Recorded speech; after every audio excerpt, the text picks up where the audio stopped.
କାଶୀପୁର ବ୍ଲକର ତଳଝରି ଗ୍ରାମ ପଞ୍ଚାୟତ ଅନ୍ତର୍ଗତ ରାଶିଝରି ଗ୍ରାମ ନିକଟରେ ସଡ଼କ ଦୁର୍ଘଟଣାରେ ଜଣେ ଯୁବକ ମୃତ୍ୟୁ। ଘଟଣାସ୍ଥଳରୁ ବାଇକ୍ ଚାଳକ ଫେରାର। ମଙ୍ଗଳବାର ଅପରାହ୍ନ ପ୍ରାୟ 1 ଘଟିକାଠାରୁ 2 ଘଟିକା ମଧ୍ୟରେ ଏଭଳି ଏକ ଘଟଣା ଦେଖିବାକୁ ମିଳିଛି ରାୟଗଡ଼ା ଜିଲ୍ଲା କାଶୀପୁର ବ୍ଲକ ଅନ୍ତର୍ଗତ ତଳଝରି ଗ୍ରାମ ପଞ୍ଚାୟତର ରାଶିଝରି ଗ୍ରାମ ନିକଟରେ।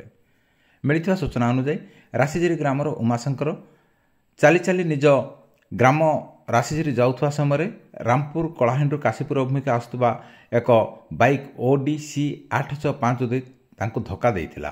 ବାଇକ୍ଟି ଦ୍ରୁତ ଗତିରେ ଥିବାବେଳେ ଚାଳକ ନିୟନ୍ତ୍ରଣ ହରାଇ ଦୁର୍ଘଟଣା ଘଟାଇଥିବା ସୂଚନା ମିଳିଛି। ଦୁର୍ଘଟଣାସ୍ଥଳରେ ଉମାଶଙ୍କର ନାୟକଙ୍କ ମୃତ୍ୟୁ ଘଟିଥିବା ବେଳେ ବାଇକ୍ ଚାଳକ ଚମ୍ପଟ ହୋଇବାରେ ସଫଳ ହୋଇଛି।